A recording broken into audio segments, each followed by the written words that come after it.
రైతు మాత్రం ఏమీ లేకుండా మళ్ళీ అది చేస్తాడు. వాడు వరేసావు, వరి లాస్ట్ ఇయర్ లాసు, మళ్ళీ వరేస్తాడు. పొగాకు వేసావు, మళ్ళీ లాస్ట్ ఇయర్ లాసు, మళ్ళీ పొగాకు. జీవితం మొత్తం సిగ్గు ఎగ్గు ఏమీ లేకుండా డబ్బు గురించి ఆలోచించుకుంటే మళ్ళీ అదే వేస్తాడు. లోన్లు అవుతానే ఉంటాయి.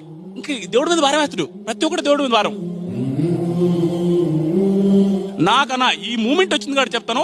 నేను ఒక ఏజ్ వచ్చిన తర్వాత నుంచి చాలా మందికి చెప్పిన విషయం ఇది, చాలా మంది అర్థం చేసుకోవాల్సిన విషయం. ఎవరికైనా రెస్పెక్ట్ ఇవ్వాలి సార్ అని పిలవాలి అంటే ఫస్ట్ సార్ అని పిలిపించుకునే అర్హత ఉండే మొదటి వ్యక్తి రైతన్న. నాకు అనిపిస్తుంది, అమ్మా ఎందుకురా ఏ గిసుకుపోయినా నాకు కోపం వస్తున్నా, ఏ ఆఫీసినా వాళ్ళనే చీపుకొని చూస్తారు.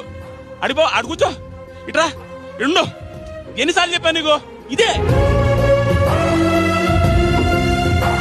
గుడ్లు బాగా వేసుకుని వెళ్తే అండి అది కాదండి ఇలా వెళ్ళండి అంటాడు. ఏమి రైతు కూడు పెడుతుంటే సార్ మీరు వెయిట్ చేయండి సార్, పెద్ద అయినా మీరు వెయిట్ చేయండి సార్, మేడం వాళ్ళ